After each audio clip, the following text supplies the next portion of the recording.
सो किया ही, लेकिन हमारे हमारे दैनिक जीवन में भी इन्होंने बहुत बेहतरीन परिवर्तन किया।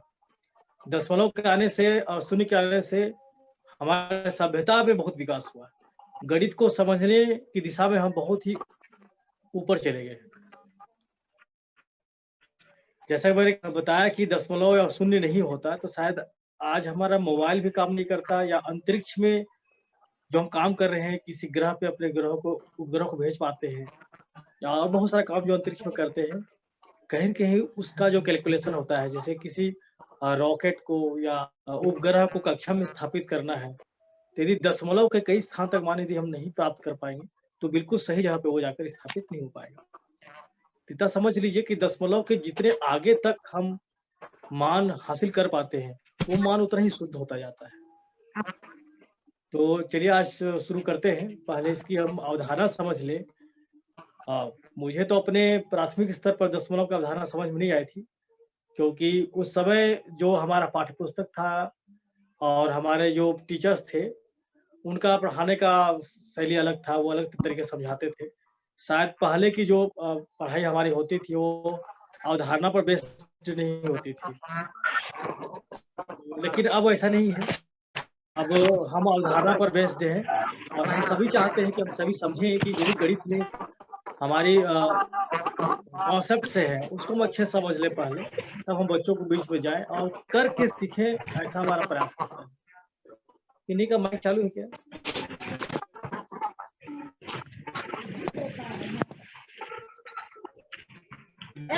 मूवी स्टार C2 माइक बंद कर लीजिए थोड़ा।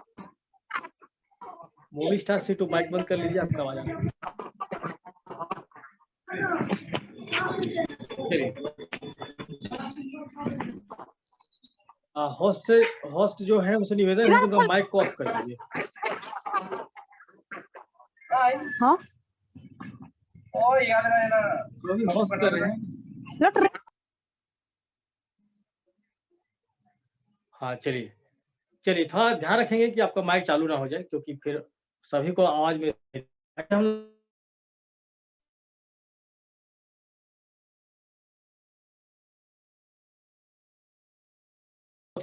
मुझे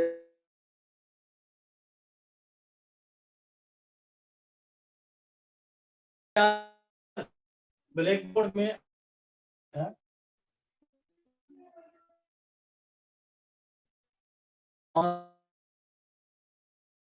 लिखा हुआ है। हम उस समय हम सभी लगभग ज्यादातर जो स्टूडेंट्स थे, उन्होंने जवाब दिया 0.65। मैं भी यही जवाब दिया था उस समय। पूरे क्लास में 40 से 45 स्टूडेंट थे हम लोग। पूरे क्लास में एक ही बालक सही जवाब दिया 36.65। तो उसको उस समय तो हम लोग मार भी खाया करते थे डंडा से, तो उसको बस डंडा नहीं पड़ा, बाकी सबको डंडा पड़ा।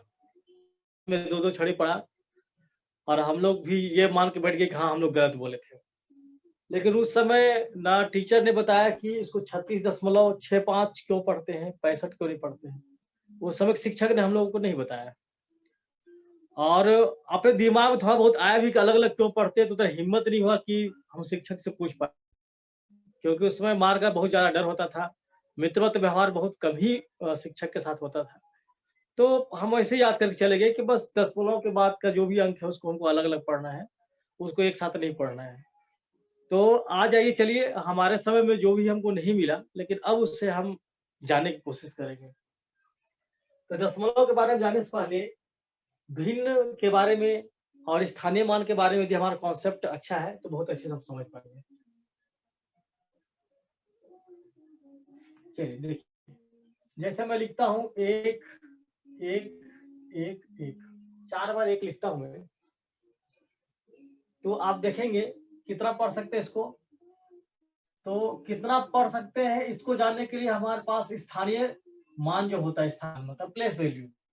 जैसे ये इकाई हुआ, ये दहाई हुआ, ये तीसरा स्थान पर सैकड़ा हुआ और चौथा स्थान पर क्या हुआ, हजार हुआ। तो स्थानीय मान हमारे पास जब तक नहीं है, तब तक हम इसे बता नहीं सकते कितना है ये। दाएं से पहले हमको हम स्थानीय मान अगर का आप संधि विच्छेद करें, बिल्कुल स्पष्ट आएगा स्थान का मान। मतलब देखिए 4 स्थान है अभी इस हम लोगों ने ये जो अंक लिखा है इसमें 4 स्थान दिखाई दे रहा है आपको, और चारों स्थान पे 1 लिखा हुआ है, लेकिन चारों 1 का मतलब अलग अलग है। ठीक है, हमने सभी स्थान पे 1 ही, पर 1 का मतलब अलग अलग है। पहले स्थान पर जो 1 है उसका मतलब 1 ही है, 1 इकाई। दूसरे स्थान पर 1 का मतलब है 1 दहाई, और हम लोग जानते हैं कि 1 दहाई बराबर होता है 10 इकाई। तीसरे स्थान पर जो 1 है उसको 1 सैकड़ा बोलते हैं। 1 सैकड़ा मतलब होता है 10 दहाई, और 10 दहाई मतलब होता है, दहाई में तो 10 हो गया, 100 इकाई। कहने का अर्थ क्या हुआ कि स्थानीय मान के अनुसार हम अंकों को पढ़ते हैं। जैसे से हम लोग बोला है कितना है तो आप बताएंगे इकाई, दहाई, सैकड़ा, हजार, ऐसा गिनेंगे आप, स्थान को गिनते हैं हम लोग, इकाई, दहाई, सैकड़ा, हजार, 1111 ऐसा हम लोग पढ़ देते हैं। तो हम लोगों ने अभी जो 1111 कहा, तो ये स्थान के अनुसार इनका नाम दिया हमने। हजार के स्थान पर है तो 1000 का हमने, सैकड़ा के स्थान पर तो 100 का हमने, और दहाई इकाई मिलकर 11 बन गया, तो 1111 ये सब आप जानते हैं। तो इस अंक में हम लोग देखते हैं एक पैटर्न देखते हैं। क्या देखते हैं, इसे मिटा दूं मैं, थोड़ा डब्बा जैसा बना तो ज्यादा अच्छा रहेगा।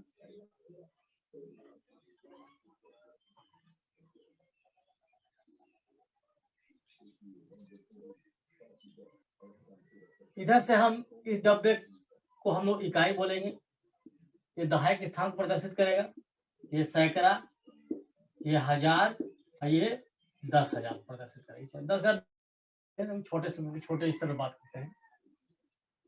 तो देख सकते हैं यहाँ मैंने 1 लिखा, यहाँ 1 लिखा, यहाँ 1 लिखा, यहाँ 1 लिखा। इसका मतलब है, इसका मतलब 100 है, इस 1 का मतलब 1000 है। तो क्या देख रहे हैं हम लोग, चलिए इसको भी मैं डब्बा बना देता हूँ। स्थान के अनुसार जो मान मिला उसका मैं डब्बा बना दिया। तो क्या देख रहे हैं हम लोग, तो अगर ध्यान से देखेंगे आप लोग तो आपको दिख रहा होगा ये 1 है और ये 10 है। कितना गुना ज्यादा है, हम देते हैं 10 गुना ज्यादा है। उसी प्रकार से दहाई में यदि हम लोग 10 का गुना कर देते हैं तो 100 हो जाता है। उसी प्रकार से सैकड़ा वाले स्थान पे हम लोग 100 से गुना कर देते हैं, 10 से गुना कर देते हैं, ये 1000 हो जाता है। तो फिर से रिपीट कर रहा हूं मैं, क्या देख रहे हैं हम लोग कि हमें जो अंक दिया गया है 1111, इसको यदि हम लोग विस्तृत करते हैं क्या देख पाते हैं कि इकाई में तो 1 ही रहता है, लेकिन हर स्थानीय मान 10-10 गुना बढ़ते जा रहा है। जैसे ये 1 है तो 1 ही है, ये 10 है तो 1 में भी हम 10 गुना करते हैं 10 आ जाता है। अगला स्थानीय मान के लिए हम फिर से 10 गुना करते हैं, इसमें तो 100 हो जाता है, फिर से 10 गुना करते हैं तो 1000 हो जाता है। इसका मतलब क्या है कि जैसे जैसे स्थानीय मान में हम लोग बाएं तरफ जाते हैं 10-10 गुना बढ़ता जाता है। इसी को था उल्टा सोचिए, अगर हम दाएं तरफ जाए तो क्या होगा, ऐसा मैं समझाने की कोशिश कर रहा हूं कि अगर दाएं तरफ जाए तब क्या होगा।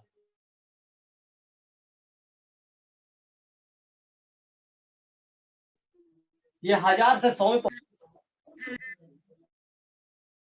दाएं तरफ जाने का मतलब ये है कि हम 10 से भाग करें। देखिए 1000 में 10 से भाग करें तो 100 आ जाएगा।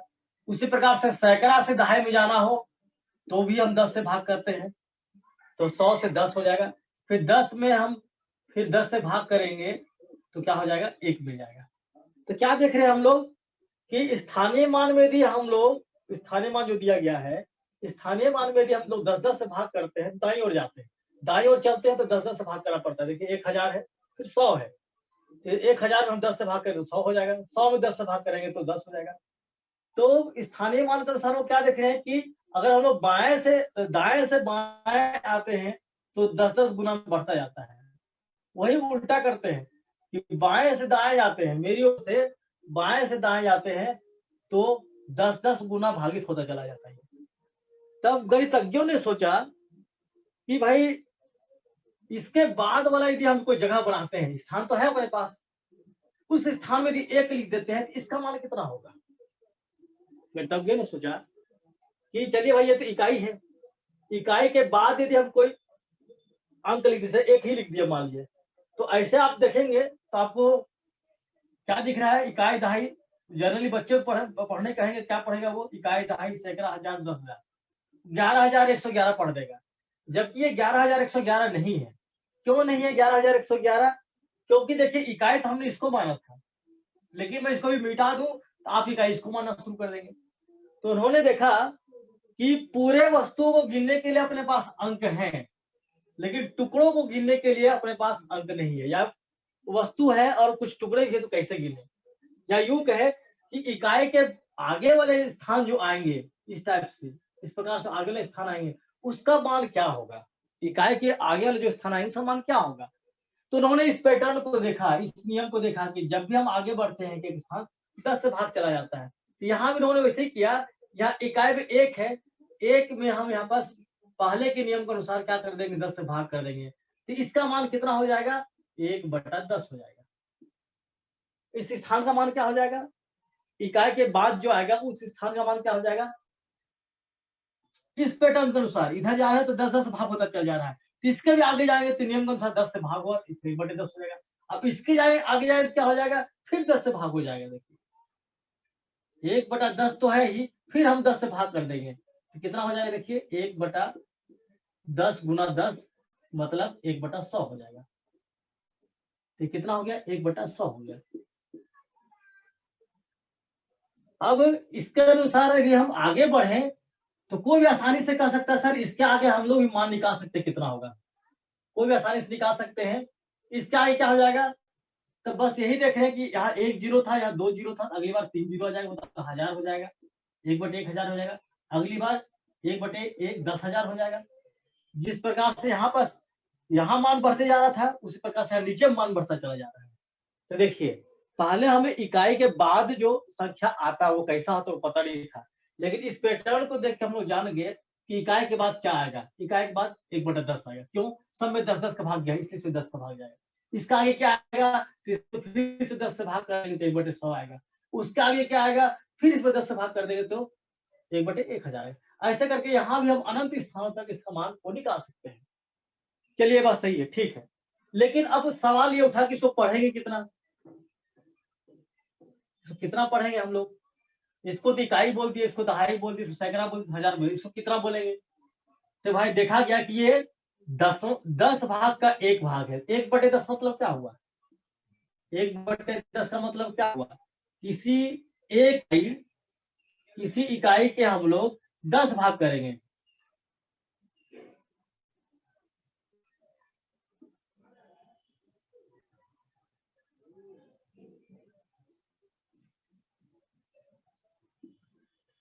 किसी इकाई के हम 10 बराबर भाग करेंगे, तो उसमें से एक भाग को हम लोग क्या कहेंगे, 1/10। तो ये किस चीज को दिखा रहा है, 10वां भाग को दिखा रहा है। देखिए इकाई के बाद जो पहला स्थान है, इकाई के बाद जो पहला स्थान है वो क्या दिखा रहा है, इकाई का 10वां भाग दिखा रहा है। ध्यान समझेंगे फिर से, इकाई के बाद जो स्थान आ रहा है वो क्या दिखा रहा है, इकाई का 10वां भाग दिखा रहा है।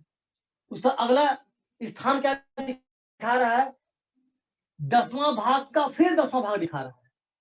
तो यहाँ हम क्या देखते हैं कि हर कदम में 10वां भाग, हर कदम में क्या मिल रहा है हमको, 10वां भाग मिल रहा है। तो 10वां भाग को यदि संस्कृत में हम समझे तो 10वां को दशम कहते हैं और भाग को लव कहते हैं। ये बन गया 10, नाम क्या, दशमलव। हम क्या देखते हैं, दूसरा स्थान भी इसका 10वां भाग को बताता है, तीसरा स्थान इसका 10वां भाग को बताता है, 10वां भाग हमको मिलता है। तो यदि हिंदी में 10वां भाग कहते तो संस्कृत में क्या नाम देंगे, 10वां को दशम कहेंगे और भाग को लव कहते, तो दशमलव हो गया वो। तो पढ़ेंगे कैसे इसको, तो उस समय जो पढ़ा जाता था जब दशमलव का खोज नहीं हुआ था, बस अब ये एक कॉन्सेप्ट का खोज हुआ था। हाँ अभी हम लोग इस पर बात नहीं कर रहे हैं कि 25.56 पर ये दशमलव भी हमारे बीच नहीं आया है जो बिंदु के रूप में जाता है। अभी हमारे पास ये कॉन्सेप्ट आया है। तो उसमें कैसे पढ़ते थे, 1111 एक दशांश, इसको पढ़ते थे एक दशांश, 10 का अंश देखिए कितना अंश है इसमें, 10 अंश, उसमें एक लिए 1 दशांश। अगर 2 भाग ले लेते तो 10 में 2 भाग लिया हमने तो 2 दशांश हो पढ़ते फिर उसको। ठीक है, इसे कितना पढ़ने लगे, जैसे दशांश है इसको पढ़ते थे शतांश, इसे पढ़ते थे सहस्त्रांश, सब संस्कृत के शब्द हैं। इस प्रकार से आगे पहले के जमाने में लोग कैसे पढ़ते थे, इस अंक को 1000, एक दशांश, एक शतांश, एक सहस्त्रांश।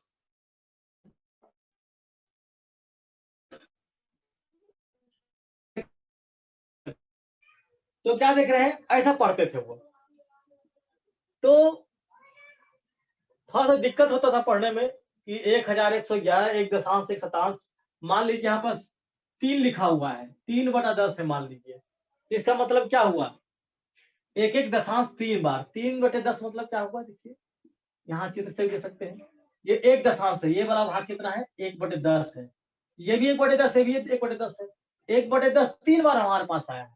तो कैसे पढ़ेंगे ऐसे हम, एक एक दशांश 3 बार, या 3 दशांश पढ़ सकते हैं, 3 दशांश, यहाँ मान लीजिए 4 कर देते हैं तो 4 शतांश।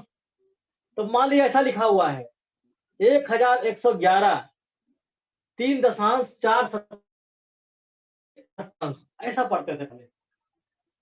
तो गणितज्ञों ने कहा भाई कुछ और, कुछ संशोधन करना चाहिए, कुछ और तरीका इसको पढ़ने का। तो क्या देखा, उन्होंने देखा कि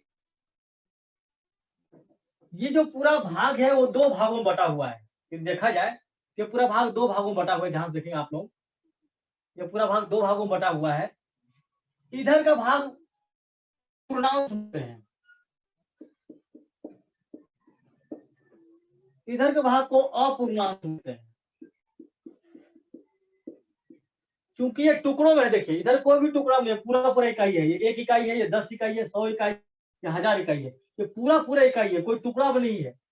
इधर वाला भाग इकाई से जहां हम इधर देखते हैं वो पूरा पूरा भाग है, 1 इकाई, 10 इकाई हुआ, ये 100 इकाई हुआ, ये पूरा पूरा इकाई है। लेकिन इधर क्या देखते हैं, इकाई का टुकड़ा है ये 1 इकाई का 10 टुकड़ा में से 3 टुकड़ा लिए हैं, 1 इकाई का 100 टुकड़ा में से 4 टुकड़ा लिए हैं, 1 इकाई का 1000 टुकड़ा में से 1 टुकड़ा लिए हैं। तो क्या दिख रहा है, इधर पूर्ण चीजें हैं, इसमें पूर्णांक था, इधर पूर्ण चीजें हैं, पूरे पूरे चीज को बताते हैं। इधर पूरा नहीं है, टुकड़ा में है, पूरा नहीं है, इसलिए अपूर्णांक बोलते हैं। तो उन्होंने देखा कि हमको बीच में एक लाइन यदि हम खींच दें कि वो 2 भागों में बांटता है, पूर्णांश में अपूर्णांश में। तो उन्होंने कहा कि 111 बीच में कोई हम पत्थर रख देते हैं, मान लीजिए कोई गोला पत्थर रख देते हैं, और 3 4 1 लिखते हैं, और दिमाग में हम लोग ये सेट कर लेते हैं कि ये गोला से पहले वाला भाग पूर्णांश रहेगा। अब हर बार ऐसा डब्बा बना के तो नहीं कोई समझा पाएगा ना किसी को, हर बार डब्बा बना के 3/10 4/100 तो नहीं लिख पाएगा। वो चाहते थे कुछ ऐसे पद्धति में हम लोग लिखे। तो उन्होंने कहा कि ये कोई बात नहीं, हम दोनों के बीच में, क्योंकि इधर टुकड़ा है इधर टुकड़ा नहीं है, तो दोनों के बीच में पत्थर रख देते हैं, क्या हो जाएगा देखिए, पूर्णांश हो गया, क्या हो गया, अपूर्णांश। तो एक सीमा रेखा चाहते थे, एक ऐसा उन्होंने इजाद किया संकेत का, जो हमको ये जो नंबर सिस्टम है उसको 2 भागों में बढ़ता हुआ दिखा सकते। तो उन्होंने समझ लीजिए पत्थर या एक बिंदु लगा दिया, उन्होंने क्या लगा दिया, दोनों के बीच में पूर्णांश और अपूर्णांश को अलग अलग, जैसे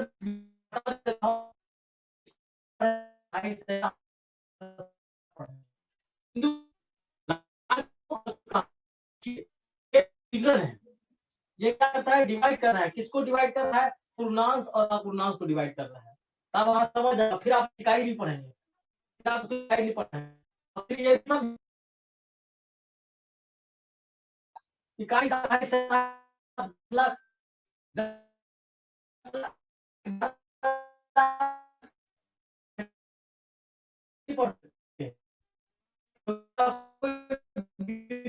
दिखाई दे रहा है, वो बिंदु है कि ये जो वो 2 भागों में बटा हुआ है,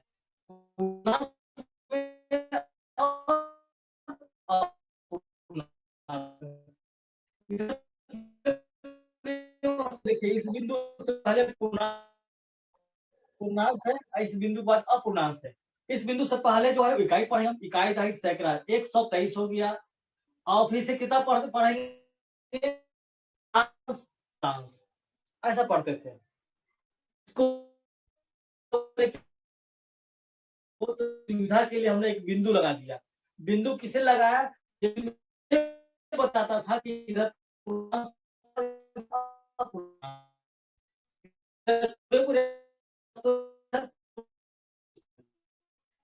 आप कैसे पढ़ने लगे?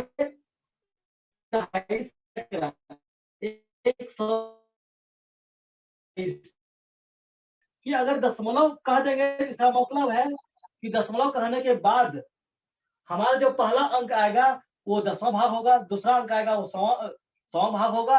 अगर कोई तीसरा अंक लिख देते हैं, मान लीजिए 5 लिख देते हैं, तो वो 1000 का भाग होगा।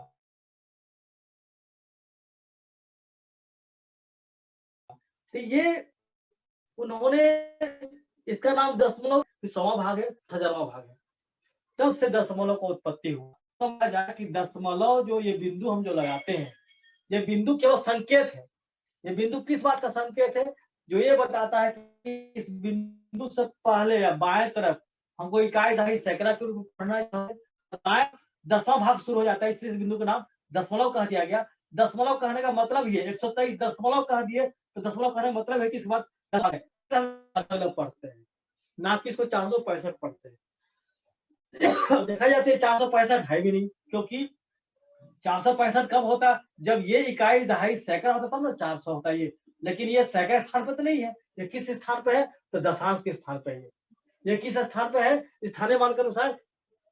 अगर ये दशांश, अगर ये मान लीजिए सैकड़ा है, ये भी सैकड़ा है, तो एक प्रणाली में 2 जगह सैकड़ा कैसे आ सकता है? ये भी एक दिमाग लगाया गया कि इस प्रणाली में अगर इस इकाई दहाई सैकड़ा इसको पढ़ते, इसको इकाई दहाई सैकड़ा पढ़ते, तो 2 बार सैकड़ा तो नहीं आ सकता है। लेकिन अभी हम लोग चुके हैं कि हमारा जो पद्धति है दशमलव का, उसमें ये है कि इकाई के बाद क्या आता है? दशांश आता है। जैसे 1000 के बाद क्या आता है, या 1000 से पहले क्या आता है? सैकड़ा, सैकड़ा से पहले दहाई, दहाई से पहले इकाई। अब हमको समझ में आया कि इकाई से पहले क्या आएगा? इकाई से पहले दशांश, दशांश से पहले क्या आएगा या बाद में क्या आएगा? शतांश, शतांश के बाद क्या आएगा? सहस्त्रांश। ऐसा भी कह सकते हैं। ठीक, तो दशांश, शतांश, सहस्त्रांश ना कहे, इसके लिए उन्होंने इस बिंदु का नाम रख दिया। क्या नाम रख दिया? दशमलव। इस बिंदु को दशमलव का हमारा दिमाग क्लिक करता है कि अब जो हम पढ़ेंगे वो पढ़ते हैं 1.465। तो ये आपका अवधारणा था दशमलव के बारे में कि दशमलव क्या होता है और दशमलव के नामकरण कैसे किया गया, कैसे मतलब दशमलव की उत्पत्ति हुआ। पूरे वस्तुओं को गिनने का हमारे पास साधन था, लेकिन जो टुकड़ों में था उसे गिनने का साधन नहीं था। इस प्रकार से हमारे बीच में आया, इससे ऐसा गिनने में कठिनाई महसूस होता था। तो बाद में इसको दशांश, शतांश और सहस्त्रांश कहा जाने लगा, उसमें भी दिक्कत हो रहा था। तो उन्होंने एक बिंदु आविष्कार किया बीच में। एक बिंदु बस ये बताता था कि बिंदु से अंक रहेंगे वो पूर्णांक रहेंगे, गिनते इसे गिनेंगे। बिंदु के बाद वाले जितने भी अंक रहेंगे वो 10वें भाग को प्रदर्शित करेगा। क्योंकि 10वें भाग को प्रदर्शित करेगा, इसलिए इसको दशमलव नाम रख दिया गया। इस प्रकार से दशमलव शब्द का उत्पत्ति हुआ। कैसे पढ़ते हैं अभी? 1111 दशमलव कह दिए, मतलब आगे दशांश करने की जरूरत नहीं है, तो गलत नहीं होगा। तो दशमलव कहेंगे तो दशांश शतांश करने की जरूरत नहीं है। दशमलव नहीं कहते हैं तब आपको 3 दशांश, 4 शतांश, 1 सहस्त्रांश करना पड़ेगा। और दशमलव कह देते हैं तो दशांश, सहस्त्रांश करने की जरूरत नहीं है। 1111.341 कह सकते हैं। इसे 123 दशमलव, दशमलव कह दिया तो 10वें भाग को बताएगा, 465 कह सकते हैं। तो ये थी दशमलव का धारणा। हमें बच्चों को ये छत्तीसगढ़ का जो बुक है उस 5वीं क्लास दशमलव के बारे में दिया गया है। तो आप लोग चाहे तो और भी आपके राज्य के या छत्तीसगढ़ राज्य हो, झारखंड राज्य हो, पुस्तकों में दिया होगा तो लगभग यही दिया होगा, क्योंकि दशमलव उत्पत्ति का जो कारण लिखा गया कैसे लिखा गया है।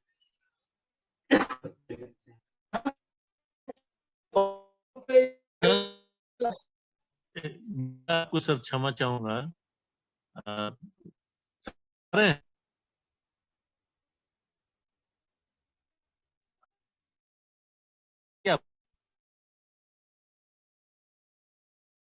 जाती हैं कि स्थान का मान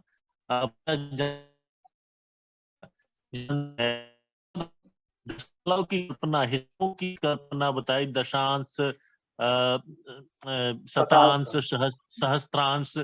तो इसकी कल्पना हुई तो आप विश्वास नहीं करेंगे, मैंने बहुत बड़े बड़े लोगों को बोलते हुए सुना है, 10.65 को बोलते हैं 10.65, और जी, बहुत जी, जी। बड़े बड़े अच्छे पढ़े लिखे लोगों को ये बोलते हुए सुना है। और वो चीज आज आपने हमारे साथियों को बताई कि नहीं, वो 10.65 है। दशमलव के बाद हिस्सों की, टुकड़ों के गिनने की कोई परंपरा मुझे लगता है गणित में नहीं है। टुकड़ों को जी, जी, बार जी, बार जो जी। टुकड़े बढ़ते चले जाते हैं, जो भाग हुए चले जाते हैं, जो भाग दिए जाते हैं, तो भाग की गिनती की कोई परिकल्पना नहीं है। जोड़ जी, के जी, गिनती की परिकल्पना है, या घटाव के गिनती की परिकल्पना है। गुणा या जी, जी। भाग में जिसमें ज्योमेट्रिक कॉन्सेप्ट घुसता है, आप ज्यादा बेहतर समझ रहे होंगे मैं क्या पॉइंट करना चाह रहा हूं। हाँ, बिल्कुल उसको सर, बिल्कुल। गिनने की परंपरा नहीं है, और इसलिए शायद हम लोगों ने ये पहचान से मुक्ति पाने के लिए कहा कि यहाँ दशमलव का बिंदु लगाते हैं, और उसके बाद जो भी लिखा है उसको 4, 6, 5 देंगे।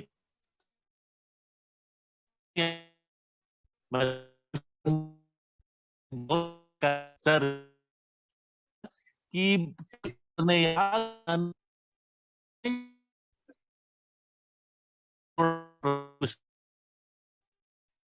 कि का सर कि इसमें यही बताने की कोशिश किया है जिस पर तो टुकड़ों को बताते हैं, तो हालांकि जब तक दशमलव ये बिंदु हमारे बीच नहीं आया था, तब तक इसे हम लोग 3 दशांश, 4 शतांश और 1 सहस्त्रांश पढ़ा करते थे।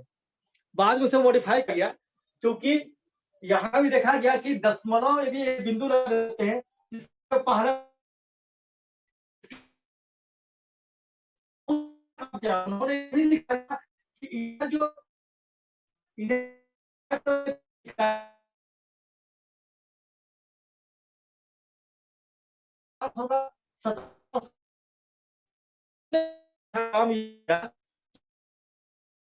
या साथ में जगह भी सुनिश्चित कर दिया कि इधर आप बाएं जाएंगे तो इकाई दहाई सैकड़ा मिलेगा, और दाएं यदि आप जाते हैं तो दशांश, शतांश और सहस्त्रांश मिलेगा।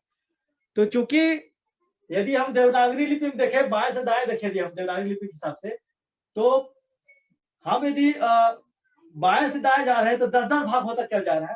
तो 10-10 भाग होने के कारण ही इसका नाम, इस बिंदु का नाम दशमलव दिया गया, ताकि लोग समझ पाए कि जैसे हम दशमलव कहेंगे वैसे ही उसका आगे के जो पहला स्थान होगा वो दशांश होगा, शतांश होगा, सहस्त्रांश होगा। हालांकि बाद में प्रचलन में बंद कर दिया गया कि दशांश कहने की जरूरत नहीं, संख्या सीखेंगे घटाने की, शतांश और दशांश या सहस्त्रांश बस यही समझे कि दशमलव बिंदु जो दिया गया हो, बिंदु अकेले बिंदु का तो नहीं है, ये दशमलव नहीं कह सकते हैं। कोई बिंदु लगा दूं, इसे हम दशमलव नहीं कर पाएंगे। हाँ, इस बिंदु से बाद में या पहले संख्या भी हम लिख देते हैं, 4.0 जैसे लिख देते हैं, या 0.3 लिख देते हैं, तब इस बिंदु को हम लोग दशमलव कहें, क्योंकि 4.065 लिख देता हूँ। अब हमको समझ में क्या है कि दशमलव के बाद जो स्थान आएगा वो दशमलव भाग को बताएगा, सौवें भाग को बताएगा। तो अब ये इसे हम दशमलव पढ़ेंगे। अकेला ये जो बिंदु है केवल बिंदु है, इसका कोई भी वैल्यू नहीं है। अक्सर हम लोग जब भाग के प्रक्रिया करते हैं, जैसे मान लीजिए मैं 7 को भाग कर रहा हूँ 2 से, तो 2 या 6, एक बचा दशमलव यहाँ लगा के यहाँ शून्य उतारते हैं, तो बच्चे ये समझते हैं कि वो दशमलव के बदला शून्य होता है, जबकि दशमलव का इस दशमलव का मतलब ही नहीं है। दशमलव बदला शून्य कैसे हो सकता है? दशमलव कॉन्सेप्ट अलग है, शून्य अलग है, लेकिन सरल विधि है तो समझने में सहूलियत होता है, इसलिए हम सहूलियत के हिसाब से कह देते हैं कि दशमलव बदला शून्य हुआ और 2 पंचे क्या हो गया हमारा 10, ऐसा रिकॉर्ड देते हैं, उत्तर हमारा सही आ जाता है। लेकिन यह बिल्कुल गलत है कि दशमलव बदला यहाँ पर शून्य होता है। दशमलव बदला शून्य नहीं हो सकता है, समझे बात क्यों नहीं होता है? तो चलिए देखिए, ये आज हम लोगों ने दशमलव को समझा कि दशमलव वास्तव में हमें पूर्ण और अपूर्ण चीजों को बीच में एक सीमा रेखा का की तरह काम किया, वो जो ये बताया कि इससे पहले पूरी वस्तु गिन सकते हैं, उसके बाद हम जो बराबर के हिस्से वाले भाग है उसको गिन सकते हैं। दशमलव ने ये बताया कि दशमलव से यदि हम पहले जाएंगे तो इकाई दहाई सैकड़ा शुरू होगा, मतलब हम बाएं तरफ जाएंगे तो इकाई दहाई सैकड़ा शुरू होगा, और दशमलव के जब हम दाएं तरफ जाएंगे तो दशांश, शतांश और शतकांश शुरू होगा। ऐसा करके कुछ को अपने मन में हम रखेंगे और कुछ और विचार करते हैं इस पर।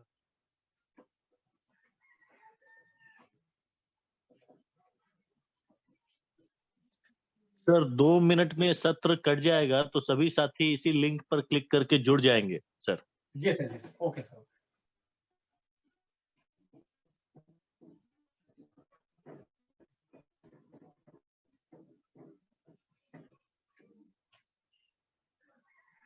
अब कुछ मैं चर्चा करूंगा दशमलव प्रयोग हम अपने दैनिक जीवन कैसे करते हैं। ये तो केवल कॉन्सेप्ट आप लोगों ने देखा, दशमलव का प्रयोग दैनिक जीवन कैसे करते हैं। जैसे कि मैं बोलूं 1 रुपया 5 पैसा, 1 रुपया 5 पैसा,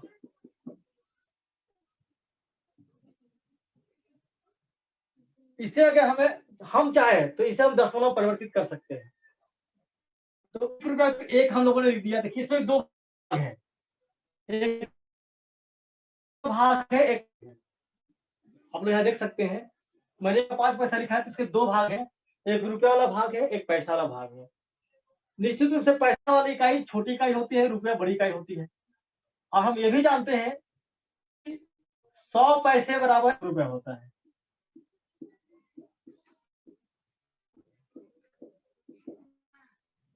पहले जब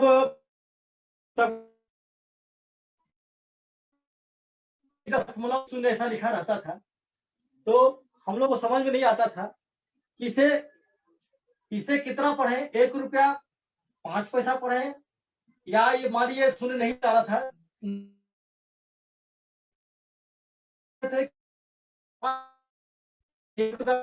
इसको पढ़े। बहुत लोग 8वीं 9वीं 10वीं तक पूछ रहे हैं कि 5 पैसा और 50 पैसा कौन है इसमें। दशमलव 5 ये 5 पैसा है कि दशमलव 5 ये 5 पैसा है। जो पैसा हो वो 100 भागों में बटा हुआ रहता है।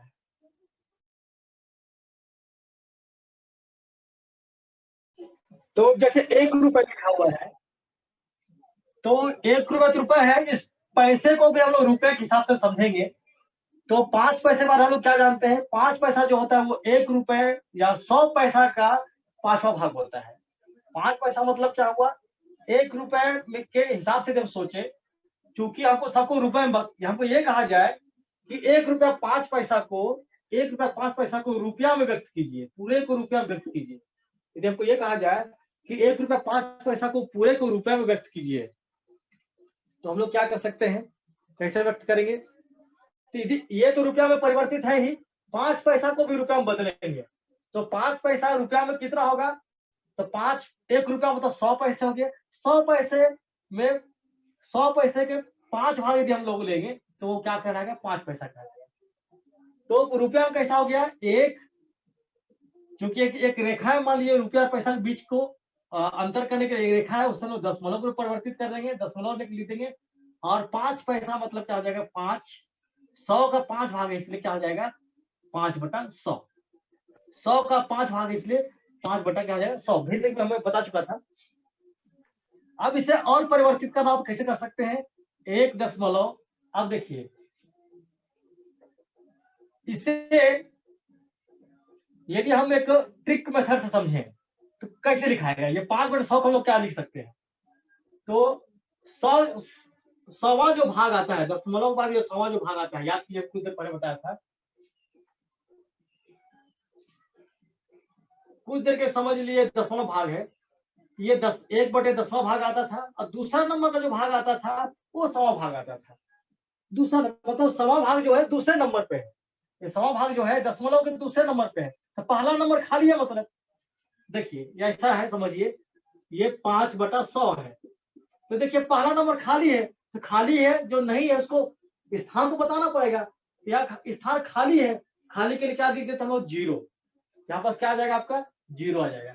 तो अगर दशमलव रूप में व्यक्त करें क्या हो जाएगा, अब ये भाग को हम लोग हटा देते हैं, क्या हो जाएगा, दशमलव, पहला भाग खाली था इसलिए 0, दूसरा भाग 5 इसलिए 5 लिख देंगे, तो देखिए आपका 1 रुपया 5 पैसा जो है पूरी तरह से रुपए में परिवर्तित हो गया है दशमलव के रूप में। 1.05 मतलब 1 रुपया 5 पैसा। ठीक है, फिर से रिपीट करा देखिएगा।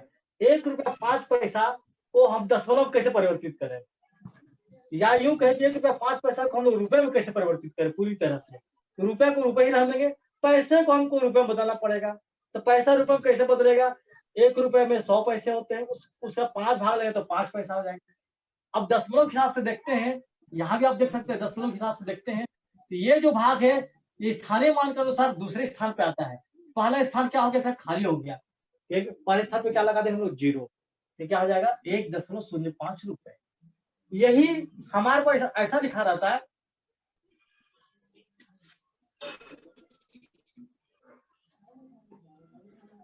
यही हमारे पास 50 पैसा लिखा रहता, तब कैसा लिखा था रुपए में, ध्यान दीजिएगा। तो पैसा को हम लोग पहले रुपया में बदलेंगे, तो रुपया में बदलेंगे तो क्या करना पड़ेगा, 100वें भाग में आएगा। 50 पैसा मतलब 100 पैसा का 50वां भाग, 50 भाग 100 पैसा का 50 भाग। क्योंकि ये 100 जो आ रहा है नीचे में वो दशमलव के बाद दूसरे स्थान पर आता है, इसलिए पहला स्थान क्या हम 0 लिखेंगे, नहीं लिखेंगे। क्योंकि यहाँ पर देखिए, यहाँ पर आप देखेंगे कि जब 50 लिख रहे हैं तो पहले से देखिए यहाँ पर ये पहला स्थान हो गया या दूसरा स्थान हो गया, इसलिए हमें 50 को ऐसे लिखेंगे तो कोई दिक्कत नहीं है। क्योंकि हम जब दशमलव जैसे मान लीजिए 2.65 लिखते हैं, ठीक है, या अगर हम 2 को नहीं भी लिखते हैं 0.65 लिखते हैं तो कितना हुआ, आप कह सकते हैं ये 5 शतांश है, 5 शतांश है, और इसको कह सकते हैं 6 दशांश है। तो दशमलव के 2 अंक का कहने का मतलब है कि पहला दशांश है दूसरा शतांश है। तो यहाँ भी दशमलव के बाद 2 अंक आ रहा है, तो पहला क्या है शतांश है और दूसरा क्या है हमारा दशांश है।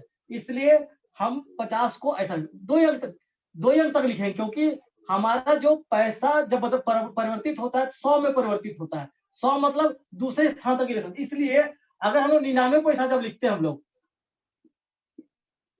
या 9 आ जाता है, लेकिन जैसे 100 पैसा लिखते हैं तो 100 पैसा मतलब ये नहीं कि हम उसको ऐसा लिख दे 100, यहाँ शून्य नहीं जा सकता है,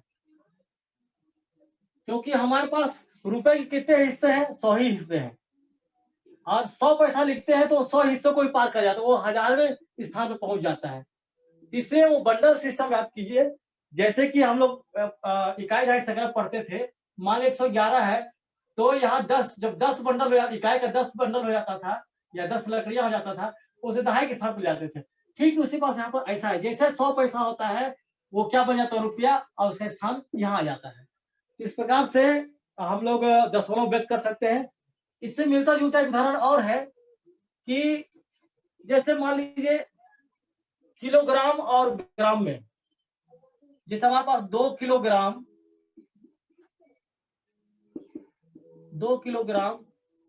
और 30 ग्राम का कोई वस्तु है, 2 किलोग्राम 30 ग्राम कोई वस्तु है, इसे हम दशमलव में या पूरे को किलोग्राम में कैसे परिवर्तित करेंगे। तो देखिए किलोग्राम और ग्राम के बीच में एक रेखा पहले खींच लीजिए, यही समझिए दशमलव है।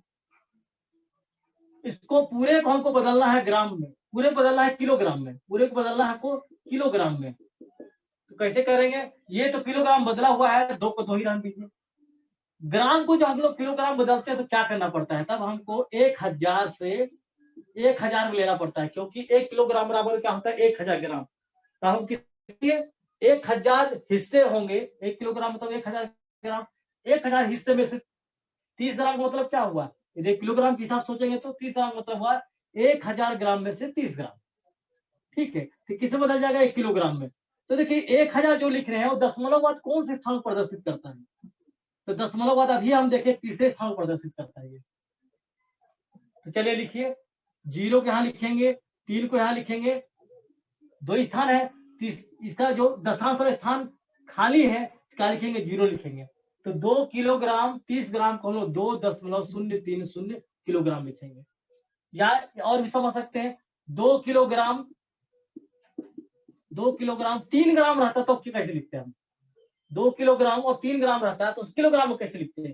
तो 2 को तो 2 ही लिखते हैं, और 3 ग्राम को हम किलोग्राम बदलते हैं, तो 3 ग्राम को किलोग्राम बदलते हैं तो 3/1000 होता है।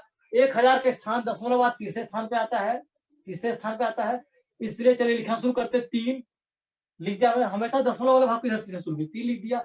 अब इसका देखिए दूसरा स्थान खाली है और पहला स्थान खाली है। दशमलव के बाद हम लोग ने 3 लिख दिया, अगर 3 यहाँ लिख देंगे तो कहाँ लिख रहे हैं हम लोग? देखिए दशांश में लिख दे रहे हैं तो गलत हो जाएगा। 3 कहाँ पास है? देखिए सहस्त्रांश में है, इससे 3 को हम लोग यहाँ नहीं लिख सकते, यहाँ लिखेंगे। फिर बाकी जगह खाली है तो उसके जगह हम लोग 0 लिख देंगे। तो क्या कितना बन जाएगा? 2 किलोग्राम, यदि 3 ग्राम, 2 किलोग्राम 3 ग्राम हम लोग लिख सकते हैं 2.003 किलोग्राम। उसी प्रकार से मान लीजिए 300 ग्राम रहता, 2 किलोग्राम और 300 ग्राम रहता, तब कैसे लिखते हैं? तो देखिए 300 ग्राम लिख दीजिए। देखिए हमेशा हजार में लिख, क्यों किलोग्राम को जब ग्राम बदलते हैं तो हजार भाग को प्रदर्शित करता है, तो 1000 में से 300, इसका मतलब कि 1000 में से 300, तो 1000 दशमलव बाद कौन से स्थान पे आता है? तीसरे स्थान पे आता है। तो चलिए लेना शुरू कीजिए आप। पहला शून्य इधर से लीजिए, दूसरा शून्य, तीसरा क्या होगा? 3, फिर यहाँ दशमलव डाल दिए, 2 हो गया। तो 2 किलोग्राम 300 ग्राम को 2.300 लिखेंगे। तो ये एक तरीका है, मतलब कि हम किसी मापन जब मापन करते हैं तो उससे रुपया हो चाहे किलोग्राम हो चाहे लीटर में हो, तो उसे हम दशमलव कैसे परिवर्तित कर सकते हैं। तो बस यही ध्यान रखेंगे कि यहाँ जो आपका पैमाना लिखा हुआ है, यहाँ पर जो मानक लिखा हुआ है वो किसमें बदल रहे हैं? आप यहाँ ग्राम है तो किलोग्राम बदल रहे हैं, किलोग्राम बदलते हैं तो नीचे क्या हो जाता है? 1000। 1000 मतलब तीसरे स्थान पे आ जाते हैं हम लोग। तो बस यही ध्यान देना है। अगर 30 लिखते तो 2 ही स्थान है, 30 लिखते तो 2 ही स्थान है, तो लिखना इधर शुरू करेंगे। इसको 0 के यहाँ लिखे, 30 का ये स्थान खाली, जहां स्थान खाली आता है शून्य लिख देते हैं हम लोग। इस प्रकार से हम एक प्रकार से किलोग्राम को और रुपए पैसे को दशमलव में व्यक्त कर सकते हैं। इस प्रकार से यदि आपको जोड़ना हो, एक संक्रिया में बता देता हूँ, इस क्लास को हम लोग बंद करेंगे।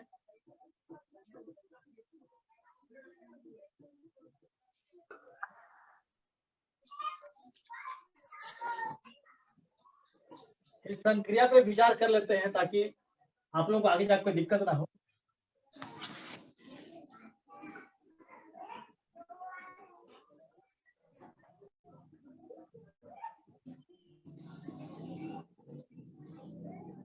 ये मान लेते हैं दशांश भाग है इसका, दशांश वाला स्थानीय स्थान है ये शतांश स्थानीय मान है, और ये इकाई स्थानीय मान है, और ये दहाई स्थानीय मान है।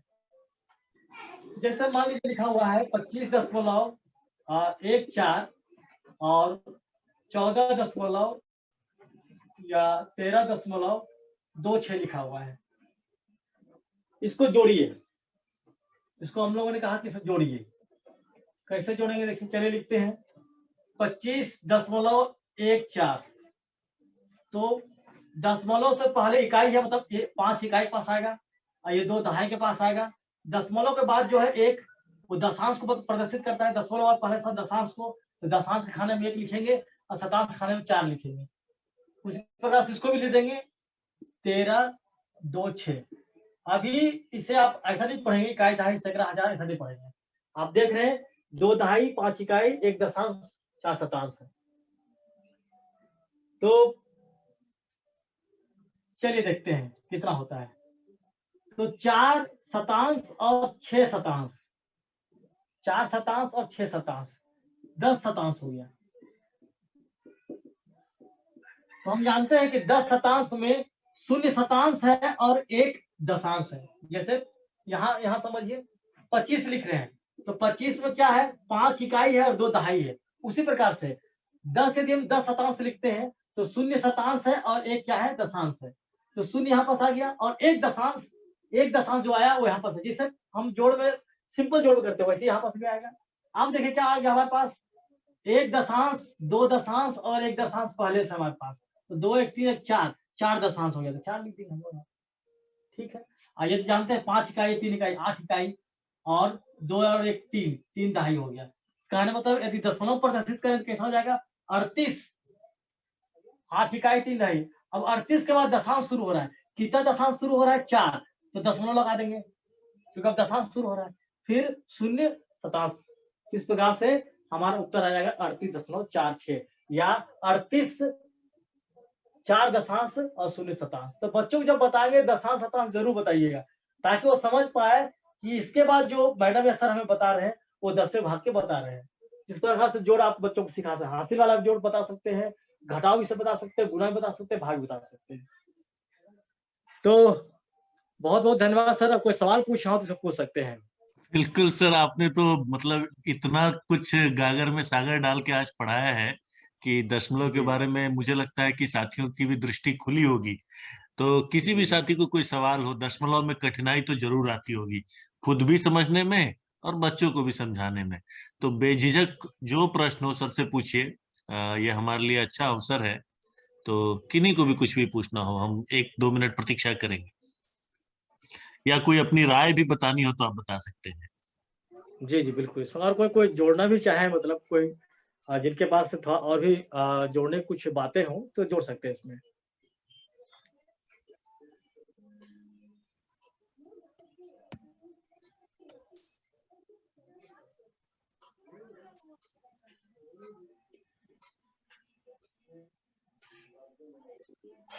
छाया मैडम, आप कुछ कहना चाहेंगी? आपके पास कुछ बच्चे हैं, मुझे लगता है उनको आप दशमलव पढ़ाती होंगी।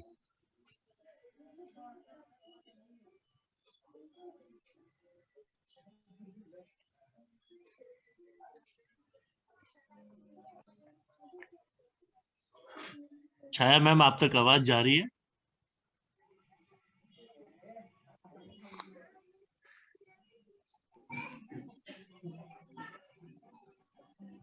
हेलो। जी मैम, बोलिए। जी जी नहीं सर, समझ में आ गई सर। समझ में कहीं कठिनाई जी आती है क्या बच्चों को दशमलव बताने में? नहीं, अभी तो मैं चालू भी नहीं की हूँ सर दशमलव के बारे में। आज जब सर से और अच्छे से समझ ली तो और अच्छा से समझ में आ गई। बिल्कुल बिल्कुल मैडम। कोई साथी जिन्होंने पिछले 15-20 दिन में अगर दशमलव पढ़ाया हो किसी बच्चे को, उनका कोई विचार मिलता तो अच्छा लगता। कोई भी आगे आकर बताइए।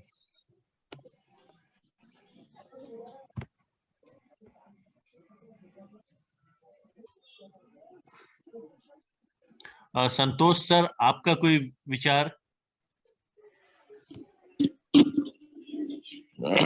हेलो। हाँ सर। हाँ सर, नमस्ते सर। नमस्कार। अभी तो दशमलव शुरू नहीं की है सर, लेकिन बहुत अच्छा आज क्लियर समझ में आया। मुझे भी दशमलव के बाद जो अंक था उसको समझ में नहीं आ रहा था। कई जने अलग अलग विचार बताते थे कि सीधा जैसे 65 पढ़ देना, या तो ये मुझे आज पूरा क्लियर हो गया कि दशमलव के बाद वो उनका भाग का हिस्सा है, तो इसीलिए 6-5 पढ़ना चाहिए। थोड़ा उसमें कंफ्यूज था, आज क्लियर हो गया। बहुत अच्छा सर ने हमें यहाँ पे सीखने को मिला। यही है बिल्कुल सर, सर। बिल्कुल। और हम आशा करेंगे कि जब आप पढ़ाएंगे तो उसके बाद भी कोई सवाल होगा तो संजय सर अपने ग्रुप में है व्हाट्सएप में, आप लोग कभी भी उसमें पूछेंगे सर, बेहिचक। जी सर, जी सर, जी सर, जी और सर। अपने कोई अन्य साथी किन्हीं को भी कुछ कहना हो, अगर कुछ जोड़ना हो, कोई भी पॉइंट, नहीं तो अंततः हम शिरीष सर से एक बार सुनना चाहेंगे, हमारे अनुभवी मार्गदर्शक शिरीष सर। हेलो, आवाज आ रही सर? हाँ सर, नमस्कार, आवाज आ रही। नमस्कार सर। सर, मुझे भी आज सीखने को मिला कि दशमलव के बाद 65 क्यों नहीं कहना चाहिए, 6-5 क्यों कहना चाहिए। बहुत अच्छा पढ़ाया आज सर ने, दास सर ने बहुत अच्छी तरह बताया है। और दास सर का शुक्रिया कि बहुत अच्छी तरह उन्होंने बताया। और मुझे उम्मीद है कि हमारे ज्ञानदूत जितने हैं वो इसका लाभ लेंगे, और जब बच्चों को बताएंगे तो उसको इस तरह से बताएं कि उनके समझ में आ जाए। एक्चुअल में हम लोग अक्सर ये कहते हैं कि इसको याद कर लो, इस तरह से ही कहना है। तो उसकी जगह पर ये जो उसका तर्क दिया जाता है वो बच्चों की ज्यादा अच्छी तरह समझ में आता है। तो मुझे बहुत अच्छा लगा आज सर ने दशमलव का के बारे में बताया। हालांकि ये थोड़ा 5वीं कक्षा का विषय है, अपन नीचे की कक्षाओं पे ज्यादा फोकस करते हैं, लेकिन आवश्यक ये भी है कि हम आगे की कक्षाओं को भी ध्यान दें। बहुत अच्छा लगा सर, बहुत बहुत धन्यवाद। Thank you sir, thank you, thank you sir. बिल्कुल सर, बहुत बहुत धन्यवाद। असल में हम 1ली से 5वीं तक के शिक्षण की चिंता करते हैं, तो कभी कभी 5वीं वाले बिंदु भी अपने साथियों के साथ साझा करना जरूरी है, इसलिए हमने सर से निवेदन किया कि आप दशमलव भी एक बार बताइए। तो क्योंकि ये प्रक्रिया है, आदमी हम भी धीरे धीरे सीख रहे हैं और सीखते सीखते हम बच्चों को और बेहतर करेंगे। तो आपके फीडबैक का हेतु बहुत बहुत धन्यवाद। और संजय सर का सादर धन्यवाद, आपने हमारे लिए हमेशा समय निकाल देते हैं, आप जब भी पूछा जाए, और ऐसे ही आगे भी निकालते रहिएगा। और बहुत बहुत धन्यवाद बिल्कुल सर। सर, धन्यवाद सर, धन्यवाद सर को, धन्यवाद।